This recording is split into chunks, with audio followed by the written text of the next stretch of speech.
पूरे उत्तरी भारत में लगातार कई दिनों से लगातार मूसलाधार बारिश हो रही है, जिसकी वजह से जनजीवन पूरी तरह अस्त व्यस्त हो गया है। खेत तालाब बन चुके हैं, खेतों में बहुत ऊंचा पानी भर चुका है और जितनी फसलें हैं सब लगभग ख़राब होने के कगार पर हैं। इधर इंद्र देवता बरस रहे हैं, उधर किसानों के आंसू टपक रहे हैं। अब देखना ये होगा कि कब तक इंद्र देवता इसी तरह से बरसते रहेंगे और किसान के आंसू टपकते रहेंगे। किसान के साथ साथ जो गरीब तबके के लोग हैं वो भी इस बारिश से पूरी तरह बेहाल हो चुके हैं। इस बारिश की वजह से वो लोग काम पे नहीं जा पा रहे हैं और उनके घरों में खाने के लाले पड़ गए हैं। इसी के बारे में हमने किसानों से बातचीत की, आइए सुनते हैं। मैं बबलू खान, आप देख रहे हैं रोमी न्यूज़ टीवी। इस वक्त हम खड़े हैं बुलंदशहर ज़िले के कस्बा खानपुर के जंगलों में और यहाँ हमारे साथ किसान मौजूद हैं। और आप सब जानते हैं कि पिछले 4-5 दिन से बारिश बेतहाशा हो रही है, किसान को बहुत नुकसान है। और जानते हैं हमारे साथ में किसान हैं, किस तरह की परेशानियों का सामना करना पड़ रहा है और किस तरह की खेती को नुकसान हुआ है। क्या नाम है सर आपका? नासिर चौधरी, खानपुर। नासिर चौधरी जी, बताइए आप खेती में क्या बोया हुआ आपने और किस तरह का नुकसान है? दरअसल इस वक्त की जो फसल है ये रबी की फसल बोली जाती है। ये जुलाई से अक्टूबर तक का इसका समय होता है। जैसे कि धान है, मक्का है। इसमें अब सितंबर में आके जो कि आप ये देख रहे हैं, आप पकने की अवधि पूरी हो चुकी है। अब इसमें भारी नुकसान है और इसमें जल भराव है। भारी नुकसान बारिश, आंधी, तूफान इससे हुआ है। तो जैसे हम देख रहे हैं ये स्थिति बिल्कुल इनकी ख़राब हो गई है। जो धान की खेत है हमारे पीछे। अच्छा, एक चीज़ बताइए नासिर जी मुझे, जैसे आपका ये धान है अब तो मंडी में किस रेट जाएगा? जैसे सपोज दैट 100 रुपये कुंटल जाता होगा तो अब क्या रेट जाएगा?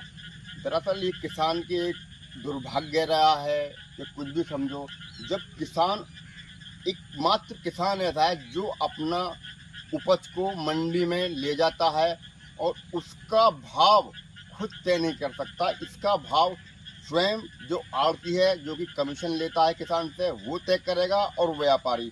किसान एक अलग बैठ जाता है। लेकिन जो इसमें हम लगाते हैं किसान की, जैसे कि जुलाई में हमने धान की बुआई शुरू की, तो जुलाई में धान से लेके अब तक जैसे कि इसमें नाइट्रोजन है, DAP है, उसका भाव, यूरिया का भाव और जो इसमें केमिकल दवाइयाँ लगी हैं उसका भाव दुकानदार तय करेगा और फार्मास्यूटिकल्स जो बना रही हैं। लेकिन जो उपज है, फसल हम मंडी में डाल दें, उस फसल को खुद किसान तय नहीं कर सकता। और जैसे कि DAP ली हमने, अब गवर्नमेंट की कंट्रोल और उसका 1300 रुपये है। अगर हम प्राइवेट दुकान से लेते हैं तो उसका दाम 1400 और 1500 तक भी वो लेते हैं। बढ़ा के लेंगे, जाहिर सी बात है। एक यूरिया का कट्टा है नाइट्रोजन जो कि 270 रुपये गवर्नमेंट रेट है, लेकिन हम मार्केट से लेते हैं प्राइवेट तो उसको 300 रुपये और 300 से भी ज़्यादा किसान को लेना पड़ता है। यानी उसका भाव खुद दुकानदार तय करेगा। और हम अब धान शुरू से लेकर अब तक पैदा करके थे मंडी में ले जाएं, खोल दें, तो इसका भाव किसान तय नहीं करेगा, व्यापारी तय करेगा। अब धान गिर चुका है, इसकी क्वालिटी चमक खराब हो चुकी है, भारी नुकसान है। अब इसका दाम गवर्नमेंट रेट 3000-3500 जो भी है वो नहीं मिल सकता। इसका भाव गिरा से गिरा व्यापारी देगा जो उसकी मन मर्जी चाहे। ये किसान का दुर्भाग्य रहा है। लगभग कितने % का घाटा हो जाता है? जैसे आप बता रहे 3000-3500 क्विंटल के रेट है इस टाइम में, तो ये जो धान आप ले जाएंगे इस कंडीशन की, कितने रेट में लेंगे आपको इससे? जैसे कि 3000-3500 प्रति कुंटल के वाजिब दाम है, तो अगर हम मंडी ले जाएं तो इसको 2000, 2500, 1500 रुपये व्यापारी खरीदेगा और किसान को मजबूरी देना पड़ेगा। जब मंडी में डाल आता है तो भाव वो सिर्फ व्यापारी और आड़तियों के हवाले होता है। कुछ किसान इस पर कुछ निर्भर नहीं। ये ऐसा नहीं है कि सामान दुकान में रखा, बंद कर दिया, फिर बिक देंगे। इसको देना ही पड़ेगा, यानी 1/2 आधे रुपये में भी देना पड़ेगा। और जो उपज है इसकी, जैसे कि 4 कुंटल बीघे की है तो अब घटकर वो भी 2-3 कुंटल बीघे की रह जाएगी। तो लगभग किसान को बहुत बड़ा नुकसान है, बहुत बड़ा नुकसान। तो इसमें ये है कि आपकी मजबूरी बन जाती है किसान की, क्योंकि देना ही पड़ेगा। हाँ, आपको लागत भी बिल्कुल निकालनी है, देना अपनी पड़ेगा। मेहनत भी निकालनी है, लेकिन वो वो जितने रेट व्यापारी में करेगा, मांगेगा उतने में आपको देना पड़ेगा। बिल्कुल। ये किसान का अच्छा, दुर्भाग्य है। एक चीज तो ये होगी, आपने जो एक धान बोई थी, कितने खेत में बोई थी, लगभग कितने बीघा थी? अब जैसे ये देख रहे हैं, ये 2 एकड़ जमीन का धान है, और भी है मेरे आगे 2 एकड़, यानी तो लगभग 12 बीघे बैठता है। कितना इसमें है 2 एकड़ में जो हमने फसल लागत मेहनत मजदूरी पूरी लगाई, लेकिन 2 एकड़ का लगभग 1 एकड़ का ही पैसा हमको मिल पाएगा, वो भी बामुश्किल। यानी कि आपकी मेहनत और लागत भी आपको मिलने के आसान नहीं है इस टाइम पे। तो 4 महीने की लगभग आपकी फसल होती है, 3 से 4 महीने हाँ, की। जुलाई से अक्टूबर की होती जी, है। मेहनत भी लगती है और पैसा भी लगता है, वो निकलने के आसान नहीं है। बिल्कुल। अच्छा, जो पानी इसमें भर गया है उसको कैसे निकालेंगे फिर आप? और इसको जैसे कि ये देखिए आप, इधर कैमरा दिखाएं थोड़ा सा कैमरा में, जैसे पानी की तरफ है, दिखाएं। ये पानी एक किसान ही सिर्फ निर्भर है, इस पानी को नहीं निकाल सकता। क्यों? किसान का दर्द जानता है।